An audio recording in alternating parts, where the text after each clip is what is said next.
Ladies and gentlemen, good day and welcome to the SBFC Finance Limited Q2 FY2025 earnings conference call hosted by ICICI Securities Limited. As a reminder, all participants' lines will be in the listen-only mode, and there will be an opportunity for you to ask questions after the presentation concludes. Should you need assistance during the conference call, please signal an operator by pressing star then 0 on your touchtone phone. Please note that this conference is being recorded. I now hand the conference over to Mr. Renish from ICICI Securities Limited. Thank you, and over to you, sir. Thank you, Neha. Good morning, everyone. I will now hand over the call to Sanket for management briefing. Over to you, Sanket. Morning, everyone. Welcome to the Q2 FY25 conference call of SBFC Finance. Thank you for joining in early in the morning. Along with me, I have the management of SBFC, Mr. Aseem Dhru, MD and CEO, Mr. Mahesh Dayani, CBO, Mr. Narayan Barasia, CFO, and Mr. Pankaj Poddar, CRO. We will start with the opening remarks from Aseem and followed up with the financial detailing from Narayan, and then we'll open the floor for questions. Over to you, Aseem. Good morning, everyone, and never a dull moment in financial services, is there? So there are times when the ball nicely comes on to the bat. The pitch is flat, the bounce is even. Those points in time, the scoreboard keeps ticking along. Then there are pitches that test the batter's mettle. If you go back to our con calls in April and July, you'll remember that I had mentioned that the industry will have 3 challenges. 1, slowing growth. 2, compressed margins due to rising cost of funds. And 3, rising credit cost.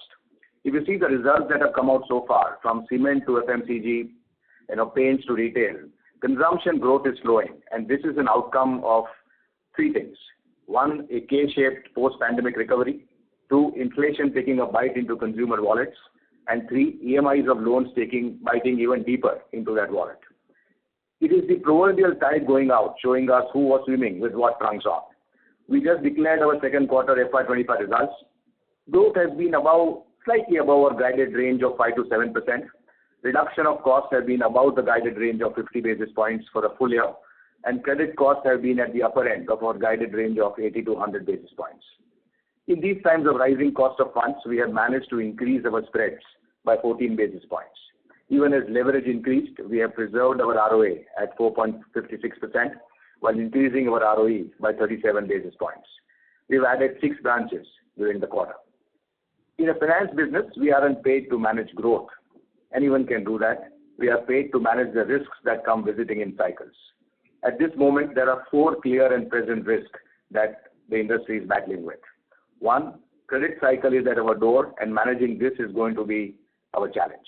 2, we have tightened our credit underwriting since February, and finding lendable customers has become that much more of a challenge. 3, our base case is that we aren't likely to see a rate cut anytime soon, and even if that does happen, as long as banks scramble for deposits, MCLR leakages will keep pushing up our cost of funds. 4, the regulator has a zero-tolerance policy, and as a regulated entity, we have to tighten our belts and clean up any process weaknesses we have to behave in line with the letter and spirit of the regulation. While we recognize these challenges, I also think, like what happens in the stock market, we often move from irrational exuberance to overblown fears. At SBFC, no matter what is the weather outside, we are always cautiously optimistic. In good times, we told you the same thing we are telling you now. We will endeavor to grow at 5 to 7% quarter on quarter. As economies of scale build, our cost-to-income ratio will keep dropping by 50 basis points annually, and credit costs will largely remain contained in the 80 to 100 basis point range, although there could be a quarter where it may brush above it marginally. We finance small businesses in small towns and have to balance their interests with ours. Ask any batter which innings he remembers, and chances are it will be the one he played against all odds. As a banker, I'm excited that this pitch is going to test us, but then that is what is the point of the whole thing, isn't it? A good surfer doesn't fight the waves, he rides them, and that's what is our ask. With this, I turn it over to Narayan for taking us to the numbers. Thank you, Aseem. Hi, very good morning to you. I will take you through the financials of the quarter ended September 2024. Our AUM as of September 24 is 7715 crores, with a reported growth of 33% on a YOY basis and 8% on a QOQ basis. This is 99% of our book, which is secured by properties and gold. We added 6 branches during the quarter. The total branch count now at 192 as of September 2024. Our borrowing cost has reduced marginally to 9.32% for Q2 FY2024-25, which is similar to Q2 FY2023-24 in spite of rising MCLRs by bank. The yields and spreads continue to remain stable at 17.69% and 8.37% respectively for the quarter. Our OpEx continue to reduce and is at 4.6% for the quarter due to improved operating leverage, while we continue to increase our investments in branch network. Our return on average AUM for the quarter is 4.56% and return on average equity further improves to 12.67%. In terms of asset quality, our GNPA has inched up slightly by 9 basis points in Q2 FY2024-25 to 2.69%. Our 1+ DPD, however, for secured MSME declined marginally during this quarter by 4 basis points to 6.33%. Our credit cost is slightly above 1% to 1.03% for the quarter.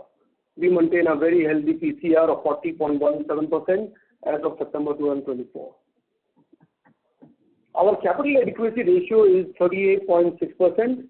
Our tangible net worth is 2,707 crore as of September 24. We reported a profit after tax of rupees 84 crore for the quarter, thereby reporting a growth of 60% on a YOY basis and 7% on a QOQ basis. With this, we open the floor for question and answer. Thank you very much. We will now begin the question and answer session. Anyone who wishes to ask a question may press star and 0, may press star and 1 on their touchtone telephone. If you wish to remove yourself from the question queue, you may press star and 2. Participants are requested to use handsets while asking the question. Ladies and gentlemen, we will wait for a moment while the question queue assembles.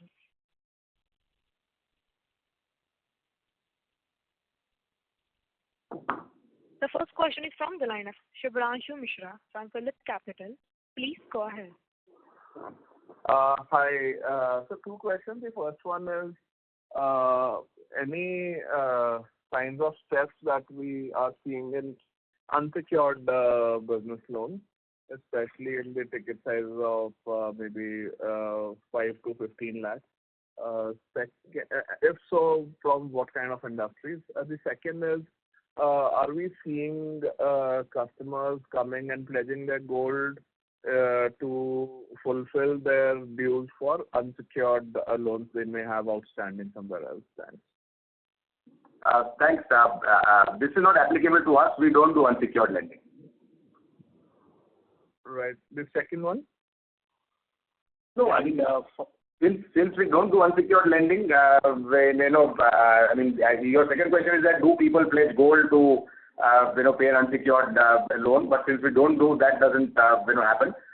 But it could happen that people have pledged gold to pay an EMI somewhere else. That could happen. That we would not be able to exactly know. Sure.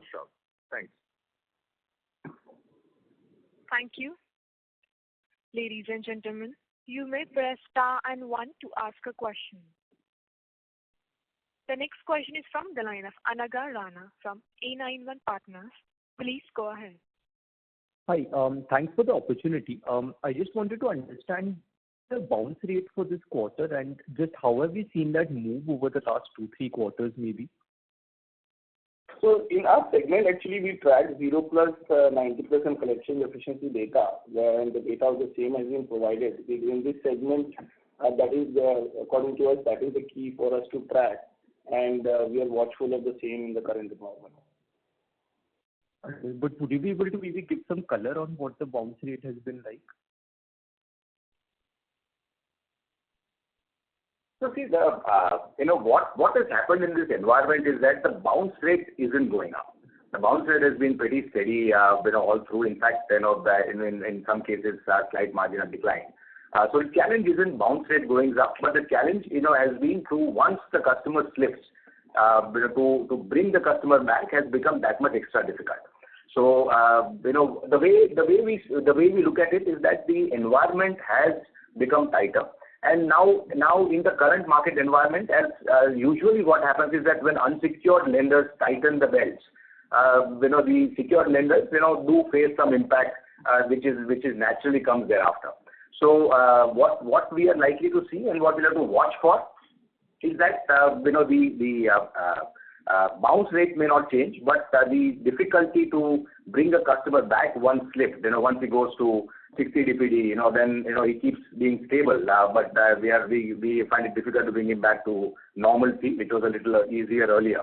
So that curve has got inclined a little, but nothing really material is changing. You see, these are cycles of the economy that we keep playing. It's a slightly more inclined curve right now, but nothing really material or dramatic, and which is why we're not changing our credit cost guidance for the year. We're not seeing anything that is really concerning us, to that level. But yes, we are watchful. The environment is elevated risk, and therefore we have to be watchful. Thank you so much. Thank you. The next question is from the line of Nischint Chawathe from Kotak Institutional Equities. Please go ahead. Hi, thanks for taking my question. I think first one, just a data keeping one is, if you could share the interest on co-originated loans. We've been giving it in the call for last 2 quarters.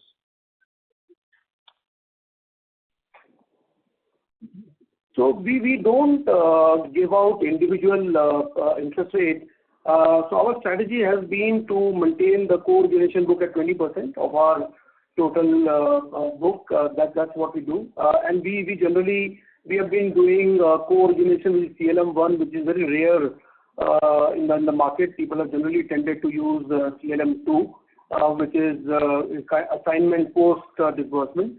We have used CLM1, which we believe is a far superior product in terms of delivery and execution. No, just the interest income broken up into it, because it just helps us to kind of calculate yields a little more accurately, which is what I think you've done in the last quarter. That's roughly 40-45 bits, Nischint, as we discussed in the March con call. The yield of 17.7 would have 45 basis point of co-origination fee income that goes at the top line. Got it. This helps. The other is, the other thing is that, I believe you're not changing the credit cost guidance for the year, but, going forward on the growth rate, I know what you've been delivering better than what you have guided, but do you see the overall growth momentum changing, or will you kind of, I know you already tightened the screens, but, beyond that, do you see the growth momentum really changing for the year? So Nischint, hi, good morning.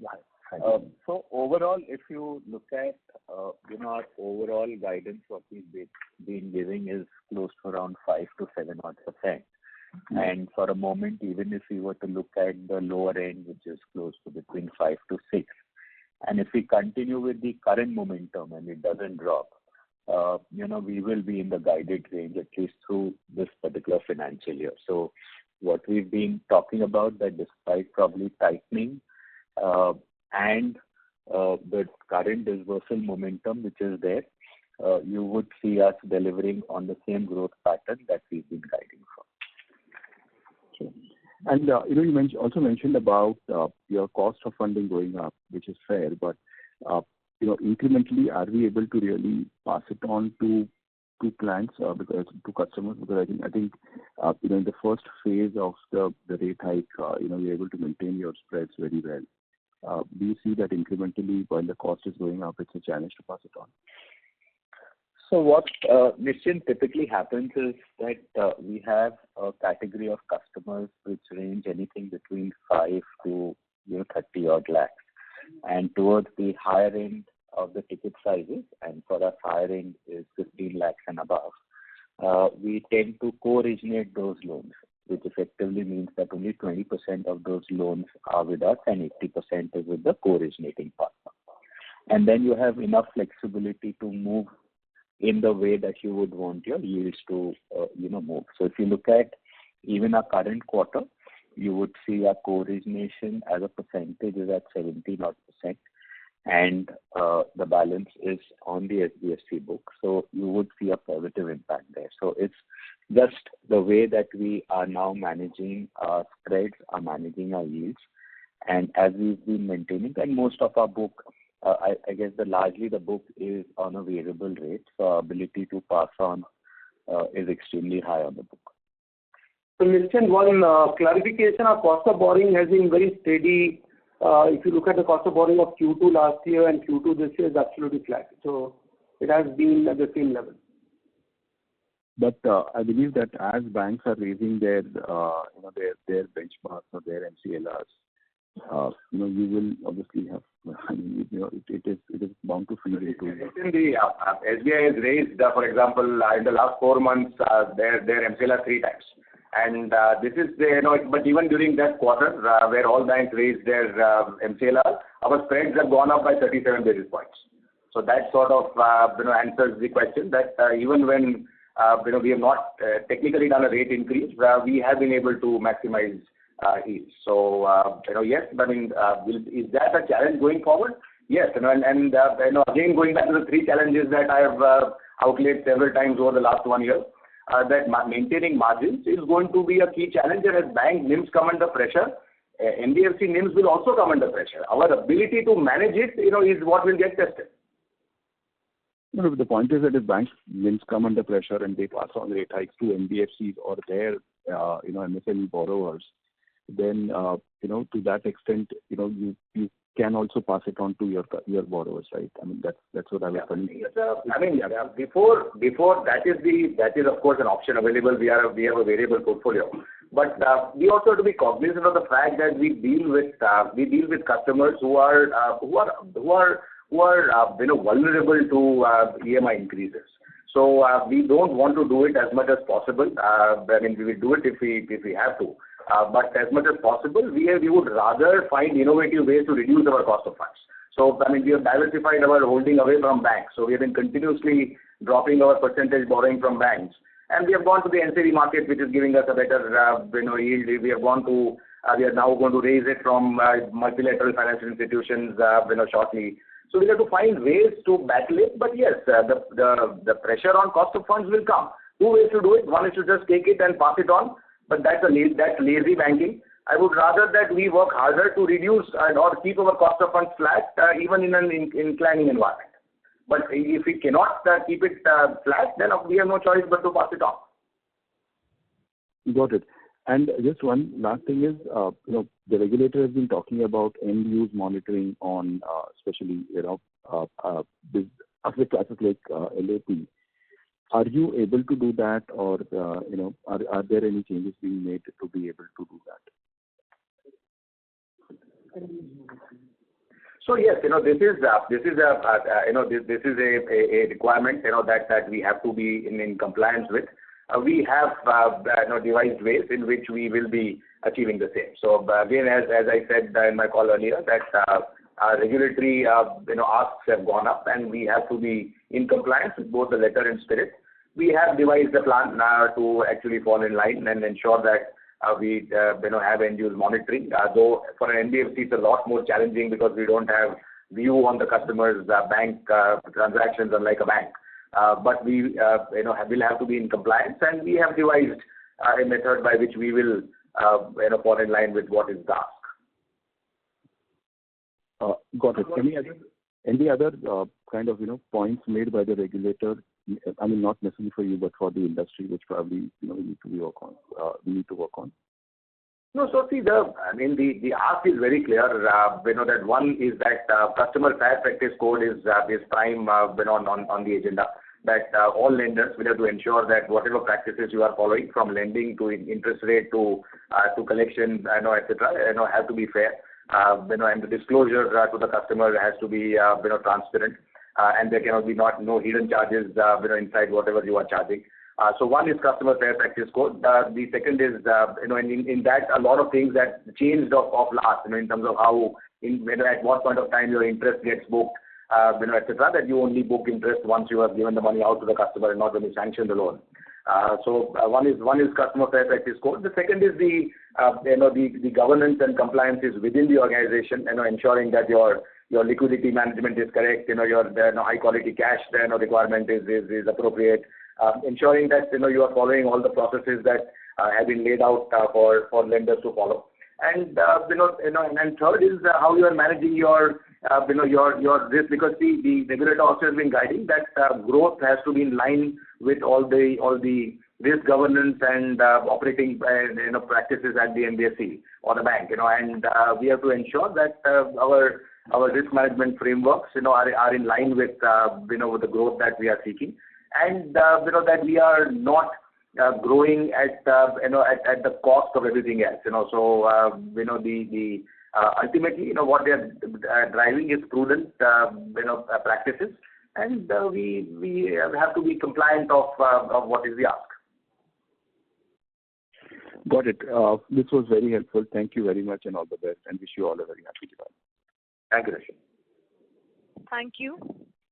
The next question is from the line of Pranav Gupta from Aeonius Alpha Investments Advisors. Please go ahead. Hello. Yeah, go on. Hello. Yeah, hi. Good morning, and thanks for the opportunity. Just a couple of questions. Firstly, you mentioned that while bounce rates are not going up, but once a customer slips, it's becoming more and more difficult to cure the customer, even though the customer remains stable in the bucket that they are present in. Just wanted to get a qualitative sense on that statement. What I'm trying to understand is it because just because of the inflation that is being eating up into the customer's surplus, or is it very anecdotal in terms of specific business impacts that they might face? What is the trend that we're seeing in these buckets, and why are these customers not able to pay back? That's the first question. No, it is. There is nothing that and it's not that there is a whole horde of customers that have fallen in. It is just that the regular customers who used to bounce and pay, their the ability to collect has declined to some extent. Only within that cohort of customers. And when two EMIs pile up, it becomes a little difficult for the customer to pay two EMIs because, of course, the post-pandemic inflation has been quite substantial, and incomes haven't really kept pace. So it's very logical, and we are not dealing with the top end of customers in the space. We are dealing with customers who are managing to keep their ends meet. So when there is a demand on their incomes, more than what their incomes are in line. And also see, small businesses have their own challenges. So as India gets more organized, some of the small businesses find the competitive intensity quite a lot. And today, if you see, when corporate results they show pain of growth, now obviously that same growth is also affecting the slow growth is also affecting the small businesses. It's just that they don't come in newspapers, and there is no data readily available as to what impact they have. So nothing really dramatic. It is just that a slight slowdown in their income or a slight increase in their cost. They find it a little difficult to service, but these come back. These are cycles. They will be brought back. It will take some time, but they will all be brought back. No, absolutely, sir. Appreciate that. Just a follow-up on that. If like you mentioned, I think like most lenders have mentioned in the past couple of quarters, that obviously inflation has creeped up and incomes haven't kept pace. Is it then logical to assume that our rejection rates have been going up steadily over the last couple of years, given that more and more customers would probably breach the FOIR requirements that we would have? So I think you missed the opening comments that I had made. I covered all of this in the opening comments. I'm sorry about that. I've missed that. It's been covered that yes, the rejection rate has gone up. And will you be able to quantify that, say maybe now versus 2 years ago, if that's possible? Yeah, around 5 to 7%. Okay.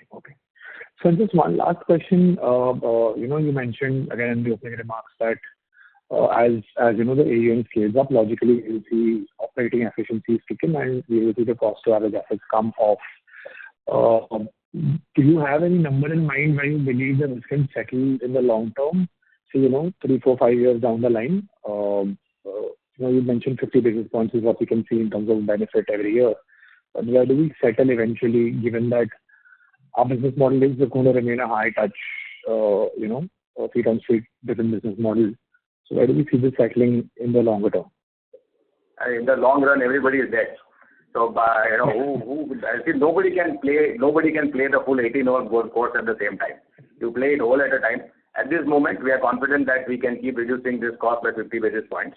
Somewhere around, when we get to an asset cap and AUM of about 3.5%, is where till then scale efficiency will kick in.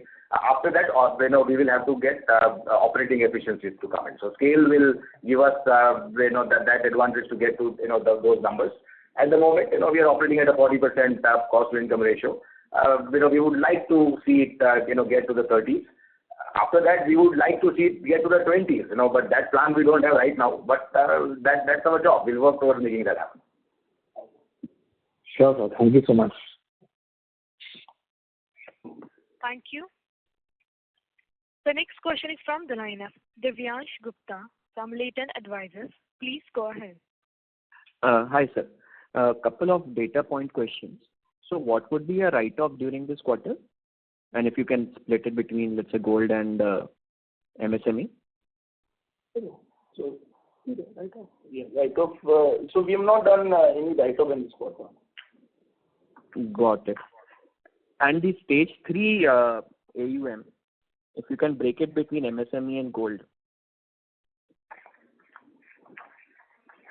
We don't call out the numbers between the products. We holistically disclose it. If you look at the holistic numbers, the stage 3 has gone up from 2.6% to 2.69%. That's the marginal increase that has happened. We don't disclose the separate numbers for the products.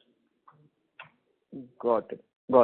One clarification question on the collection efficiency that we mentioned. So we mentioned this is the standard secured MSME collection efficiency. So is it fair to assume it is the DPD 0 at the start of the month, and that is the collection efficiency that we are reporting? So this is non-NP collection efficiency, standard. Non-NP.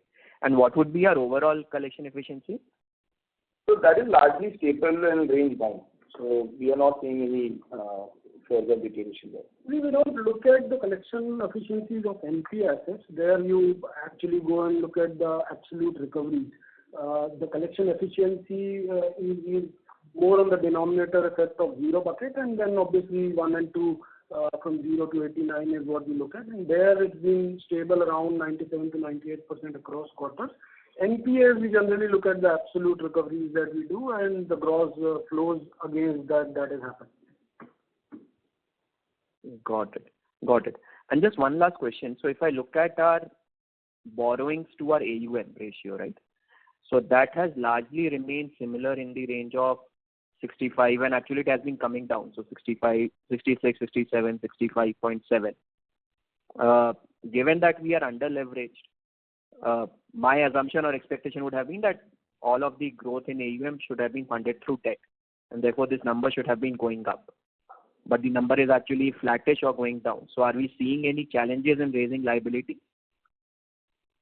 No. So liabilities are more and plenty. I don't think so there's any challenge of liabilities in the market.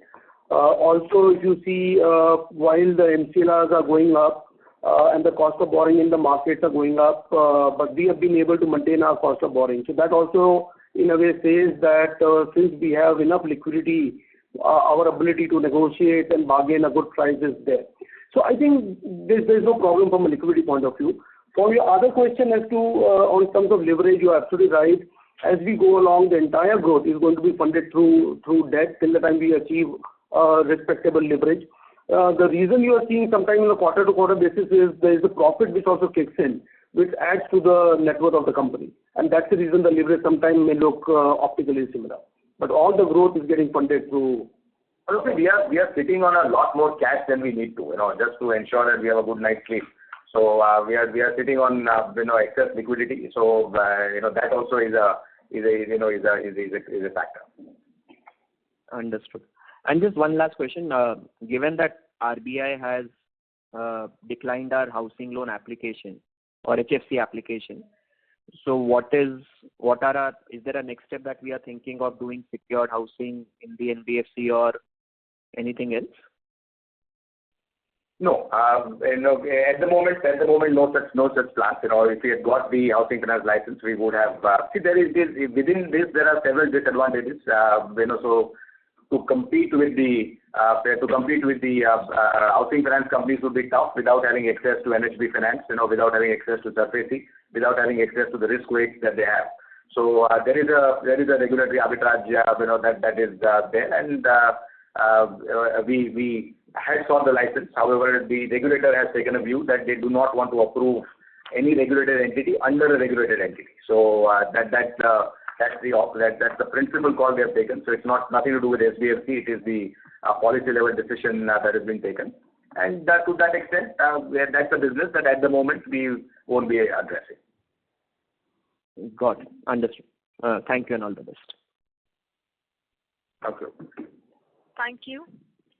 A reminder to all the participants, you may press star and 1 to ask a question. The next question is from the line of Sonal Minhas from Prescient Cap Investment Advisors. Please go ahead. Hi, this is Sonal. I hope I'm audible. Yes, go on, please. Sure. Thank you, sir. Sir, I'm new to this call basically, so there will be some questions which I want to just understand the nuts and bolts of the business. I wanted to understand what percentage of your portfolio or on absolute terms you would have written off in the last 3 years. And if you could add that to your disclosure going further, or you do, we'll be happy to understand that. In secured assets, overall in the last 3 years, we have just written off around 10-12 crores. So it's immaterial to that extent. In unsecured portfolio, we would have done some write-offs, but that's a rundown portfolio. Now only 55 crores is left. So from an overall perspective, there's been hardly any write-offs, and we will do the disclosures as required going forward. Sure, sir. Thank you. This is helpful. Also wanted to understand the average tenure of your MSME loan would be what, because on your website it says 15 years, but roughly what is the weighted average at the portfolio level if we're talking about as we speak right now? Yeah, at the portfolio level, it is 10.2 years contractually the average tenure, and the behavioral tenure should be around 6 years. Got it. Okay. And sir, from a maturity profile of the asset quality, the peak NPAs or the peak behavior in terms of bad asset quality starts hitting the numbers after 2-3 years. Is that a fair assumption? Mortgage basically for mortgage business, typically the maturity happens between 24 to 36 months. Okay. Understand that. So if I were to understand, let's say the NPA profile of your business, if hypothetically, let's say the NPAs right now are 2.7%, basically if I do a T minus 3 years kind of book, which is maybe half of your book or even lower, that would be a good way to understand what, if 100 rupees were lent out back then maybe 2.7 times into 2 or thereafter basically would be your GNPA from that maturity profile. So I'm just trying to understand from after 2-3 years, your peak NPA of a portfolio would be 5.5% or thereabouts? So see, there are a lot of moving parts, and since we are talking here in terms of portfolio level, our model basically we have baked in that at any from a model standpoint, we have seen let's say NPA at any given point in time is what we are baking as sub 3%, and the credit cost should be in the range which we have guided. So that comes from the model, and then based on the maturity of books and the growth and other things, there are different moving parts which then drive the numbers from a portfolio standpoint. No, I understand that, sir, but that's what I was trying to understand from a maturity profile. Let's say when you said 24 to 36 months, what is the NPA basically number which the portfolio hits at when the portfolio is maturing? Because the current numbers as we see right now would have a very high denominator. No, so to your point, post-COVID, in fact, the maturity curves are already hitting. So what we are seeing right now is a portfolio which already has baked in more than 24 months of books, which has already kicked in post-COVID growth. So largely, if you look at some of the maturity aspects are already baked in the portfolio, which you are seeing since last quarter.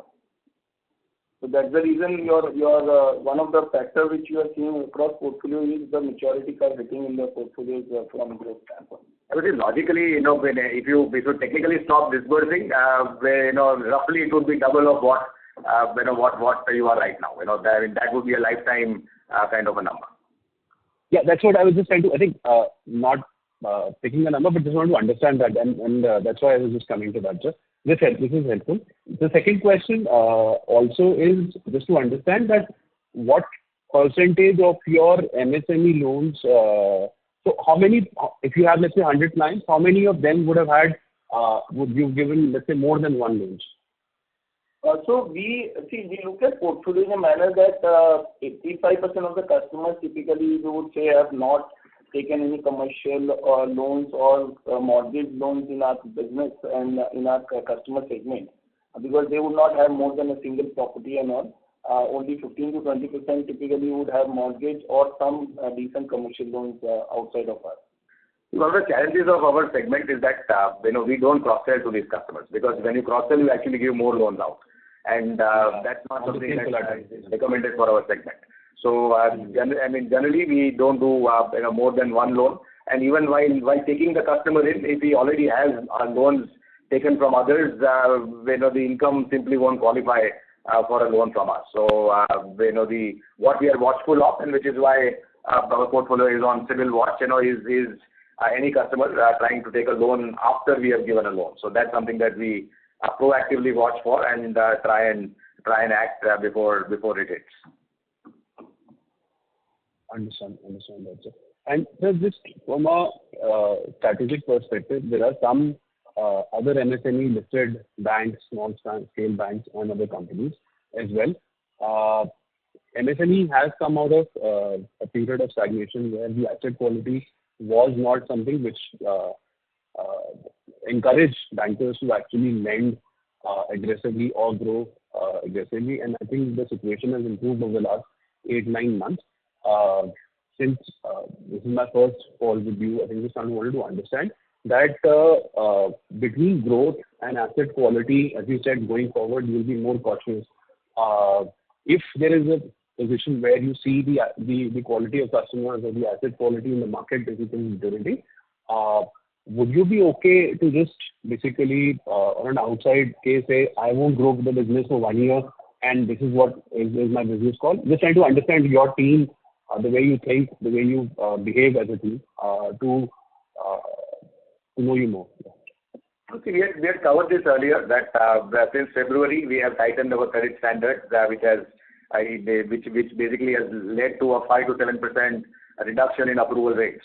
So you don't really take a call of based on what you see. You take calls of tightening credit norms, and improving the gates of entry. So the exam to get in becomes tougher as the market environment becomes tougher. So in fact, if the environment becomes tougher, you actually that's why you end up writing good credit in bad times, and bad ones in good times. So sometimes it is good that the environment allows you to be a little more watchful, because it's growth hides a lot of mistakes. So even as an organization, very often while we are in the thick of things, it's very easy to lose sight of what you are doing.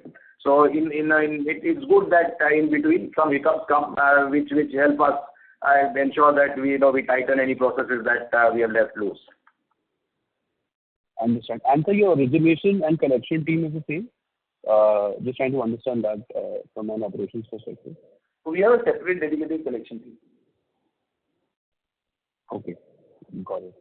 So separate origination and collection team basically. Yeah, origination, credits, collections, audit, fraud control, these are all separate teams. Okay. And does it help to have some overlap between origination and collection? Because you come you're industry related, so just trying to understand this from your perspective, how do you see this? People have taken different routes. I mean, we all come from the stable of banks, and in banks traditionally we have believed that this risk should be kept separate because intermingling of risks leads to behavioral problems inadvertently. So, I mean, of course, it pushes up your cost when you keep your team separate. So cost-wise, keeping teams separate is inefficient, but we believe in the longer run it is better risk management. But I mean, that's a point of view. I mean, somebody could argue it differently as well. I don't know. I mean, it's to whoever thinks is right, they can follow that path. We have chosen the path of separating all risks. Got it, sir. This is on my side. I'll come back in the queue. Thanks a lot for answering the question. Thank you. Thank you.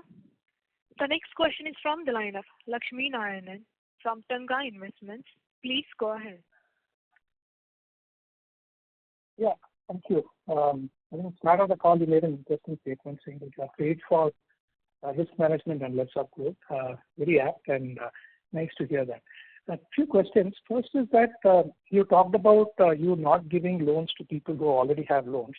But we also hear that once people take loans from you, they may end up taking more loans subsequently.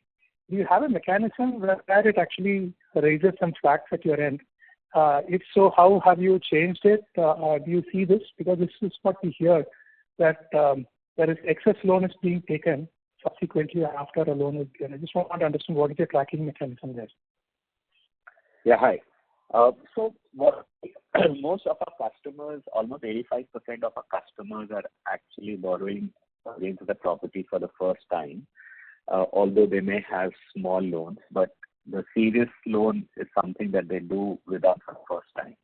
What also tends to happen is once we onboard the customer, there is a watch on the customer that if he goes and starts additional borrowing, an alert comes to us.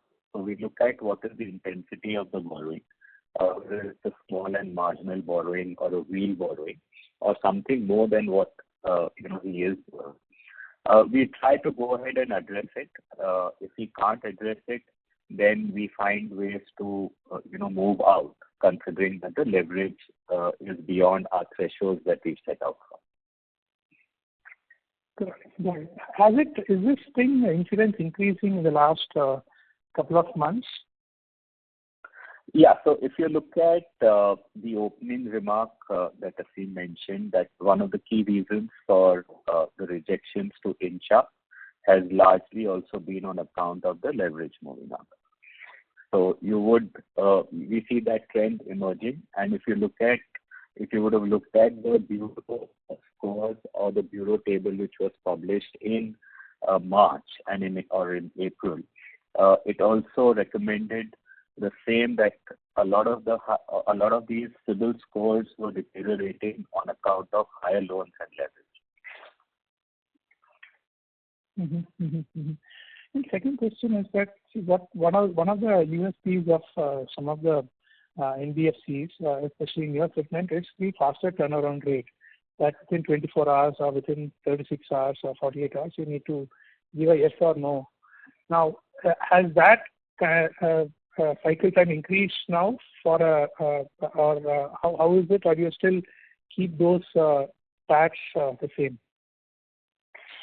In fact, I'll be very worried if someone wants me to say a yes or no in 24 hours. So by default, probably my answer is going to be no. So we really don't want to land up in a hurry and then take a long time collecting it. So in secured, there are multiple things that go in before we decision it. While a financial decision is relatively easy, provided he has all the documents together, but that seldom happens for an average 10 lakh customer. The second part the time-taking part is the property details, which is respect to legal or title. So whereabout we would take close to around 10 working days to 12 working days to finally decision and hand out the money to the customer. So unlike unsecured, secured does go through a bit of detailing before we hand out the money to the customer. Got it. And finally, on the fee income, does it include insurance related premium as well as processing and the foreclosures? What are the things that it includes? We don't have insurance. What we include in our fee component is the asset processing fee that we charge from the customers and some component of other income. Okay.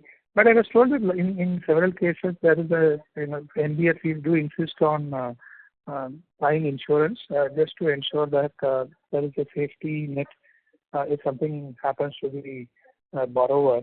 Do you also insist on insurance, and if so, do you actually have a premium commission that is coming to you?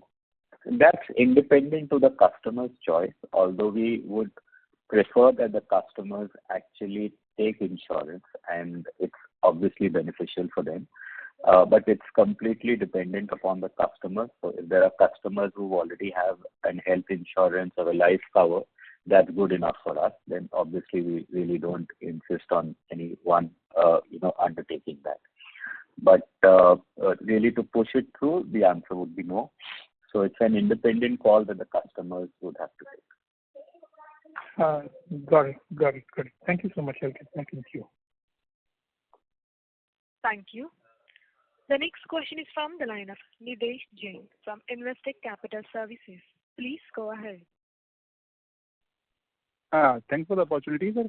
The first question is on employee attrition. I think employee attrition has been pretty high at 50% for us, and I think that is an industry phenomena also. But do you see that this could be a hindrance to scalability of our business model, and what are the steps we are taking to reduce employee attrition?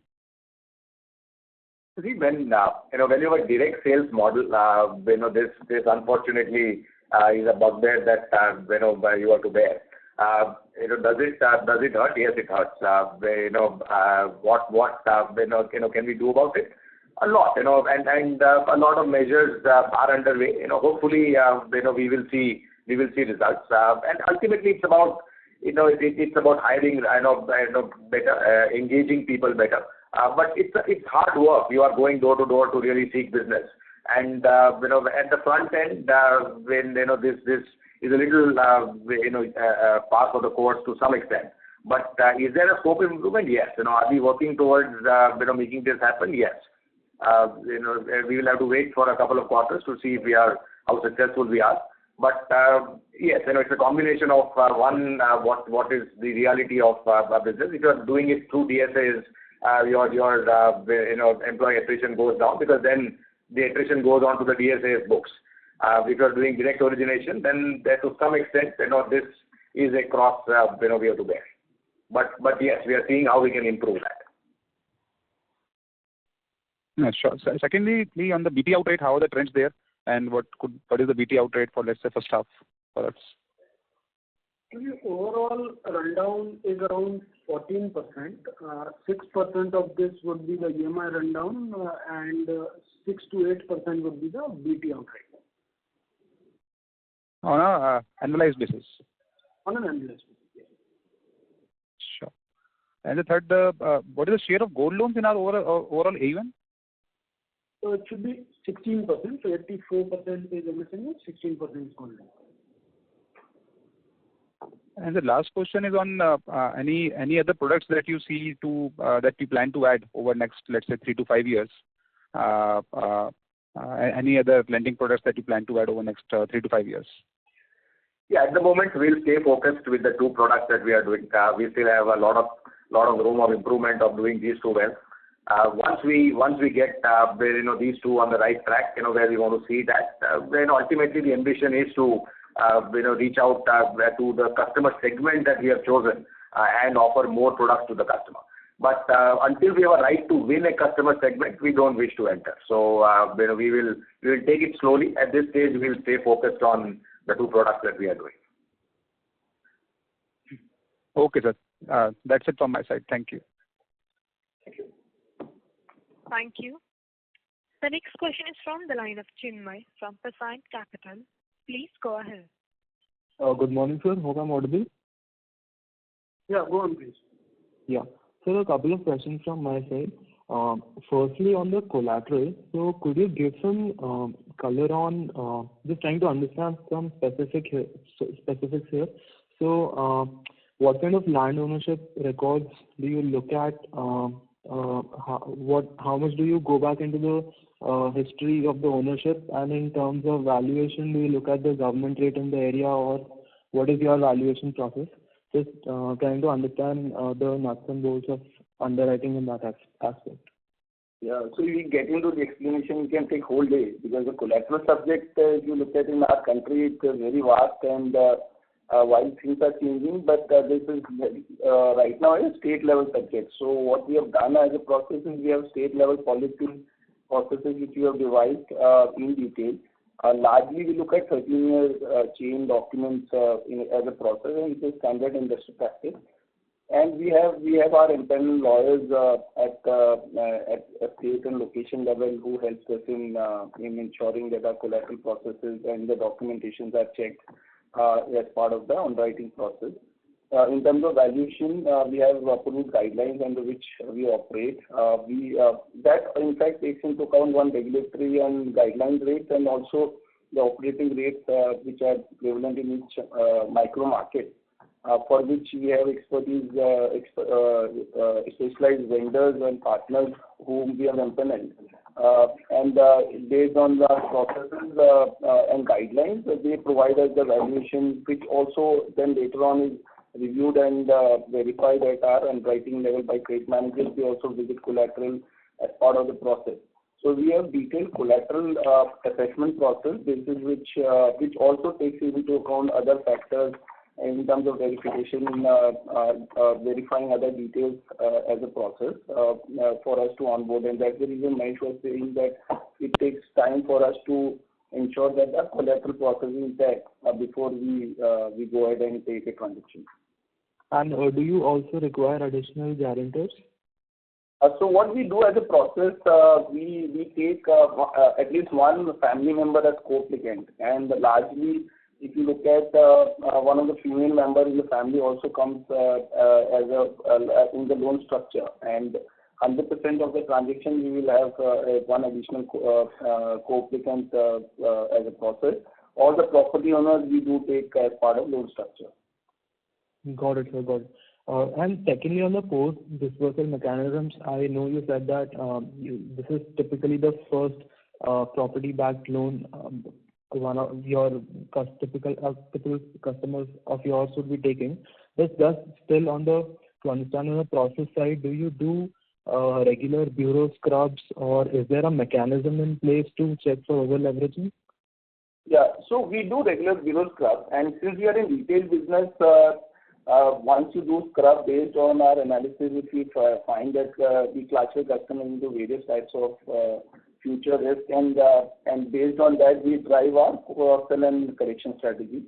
Because we are in retail mortgage business, we practically on recall the loans, but future actions in terms of upsell, cross-sell, and collection is what we drive through that.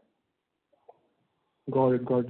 And thirdly, on the employee profile, could you give me some sense around and where this question is coming from? I think in some of the unsecured businesses that we look at, one of the key challenges is the subjectivity in assessment of the employee income, which is of the customer income, which is a big source of trouble, which only comes into light when all the over leveraging has happened and when it's too late.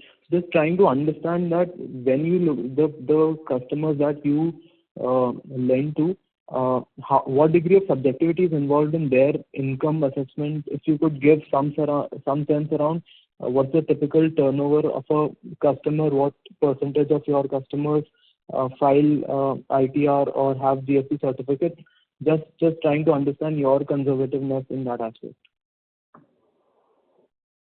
So you're asking me to give out a Coke formula literally, but I'll probably try and address it.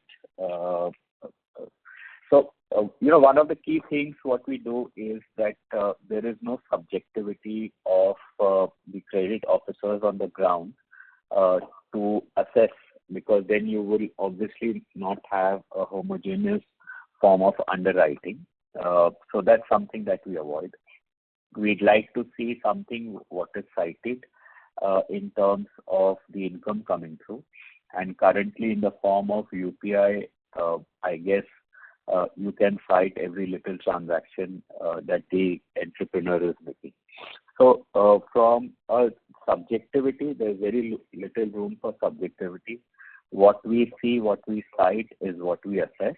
And based on that, the loan amount, the EMI, serviceability of the customer is established and delivered. So we have certain norms which are laid out depending upon the customer's profile, the size of the business, based on which the financial eligibility is arrived.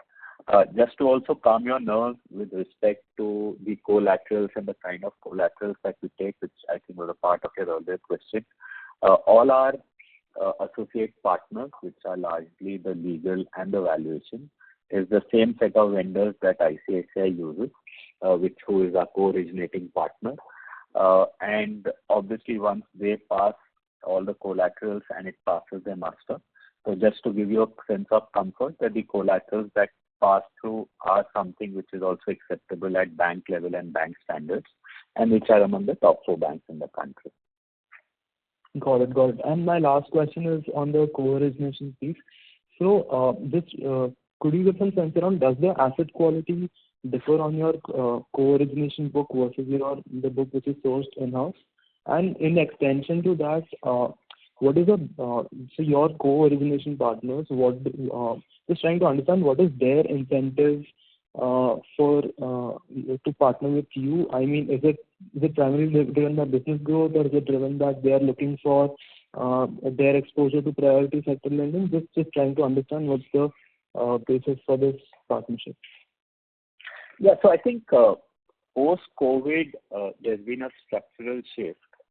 If you would have noticed that a lot of NBFCs have found their moat in lending to small businesses which are away from the main metros. They seem to have done a better job there. And from the other side, have moved towards prime customers, and that's their moat. They do a brilliant job there. And both institutions, coexist. And there might be a little bit of overlap here or there, but largely, post-COVID, you have a very formal structure of play for both kinds of institutions, whether it's the banking or the NBFC. Now, where do they complement each other? Obviously, from a liquidity perspective, and someone was speaking about the borrowing question, so almost 20% of our AUM is in the form of co-origination. So it gives us a fresh liquidity for NBFC, and especially extremely helpful in times where it's inching up. And in time, the banks dip into the sector. Also, it helps them distribute the spread. So it's a win-win for both NBFCs and for banks. And that's the reason you see a lot of emphasis on the co-origination that's coming. The only difference is that we are a part of co-origination 1, which effectively means that the disbursals happen on a live basis where 20% is retained by us and 80% is disbursed by the co-originating partner at the point of sale. Thank you very much. Ladies and gentlemen, we'll take these as the last question. I would now like to hand over the conference to the management for closing comments. Thank you so much for joining the call. Thank you so much for all the questions. If there's anything left, you can reach out to us separately. Happy festive season. Thank you so much. Thank you.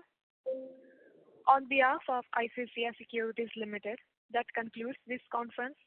Thank you for joining us, and you may now disconnect your lines. Thank you.